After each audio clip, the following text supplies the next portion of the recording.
அரசியல்வாதிகளுக்கு மட்டும்தான் திருச்சி திருப்புமுனையாக இருக்கு என்று கூறுவார்கள். ஆனால் இப்போ மாணவர்களுடைய போராட்டம் என்பது மிகப்பெரிய அளவில் தமிழகம் முழுவதும் இந்த திருப்புமுனை ஏற்படுத்தும் அளவுக்கு இந்த கூட்டம் என்பது இப்போ தற்போது பார்த்து கொண்டிருக்கிறீர்கள். இந்த பகுதி திருச்சி நீதிமன்றம் எம்ஜிஆர் சிலைக்கு முன்னதாக உள்ள பகுதி.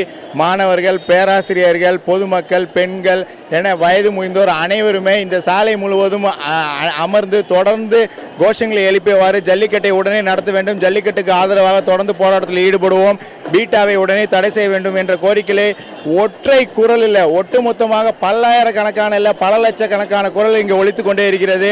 தொடர்ந்து இவருடைய போராட்டம் என்பது 4 நாட்களாக நடைபெற்றுக் கொண்டிருக்கிறது.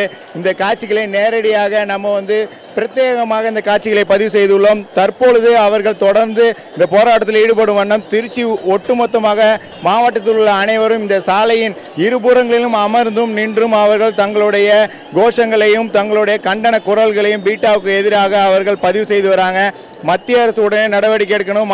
மாநில அரசோட இந்த அவசர சட்டமானது ஜல்லிக்கட்டை இனிமேல் தடை செய்யாத அளவுக்கு அந்த சட்டத்தில் உள்ள பிரிவுகளை உட்படுத்தி அந்த சட்டத்தை உடனடியாக அமல்படுத்த வேண்டும் என்ற கோரிக்கையை வலியுறுத்திதான் இந்த லட்சக்கணக்கான இந்த மாணவர்களும் பொதுமக்களும் தொடர்ந்து போராட்டத்தில் ஈடுபட்டு வராங்க. அந்த காட்சிகளை தான் நேரடியாக பார்த்து கொண்டிருக்கிறோம். இவர்கள் தொடர்ந்து போராட்டம் என்பது 4 நாட்களாக நடைபெற்று வருகிறது. இரவு பகல் பாராமல் அவருடைய போராட்டம் என்பது நடைபெற்று வருகிறது.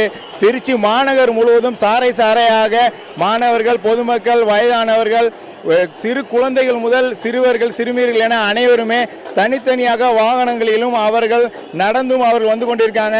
இங்கே கூட ஒரு காட்சியை நீங்கள் நேரடியாக பார்க்கலாம். மாட்டு வண்டிகளில் அவர்கள் நேரடியாக அவர்கள் இந்த போராட்டத்தில் கலந்து கொள்ளும் அளவுக்கு அவர்கள் இந்த ஜல்லிக்கட்டை நடத்த வேண்டும் என்று அவர்கள் தொடர்ந்து இந்த குரல் ஒவ்வொரு பகுதியும் விடிந்தால் ஒவ்வொரு மனிதனுடைய வார்த்தையிலிருந்தும் தமிழ்நாட்டில் ஒலிக்கக்கூடிய குரல் என்னவென்றால் ஜல்லிக்கட்டு என்பதை அவர்கள் இந்த பகுதியில் அவர்கள் தொடர்ந்து பேசிக் கொண்டிருக்கிறார்கள்.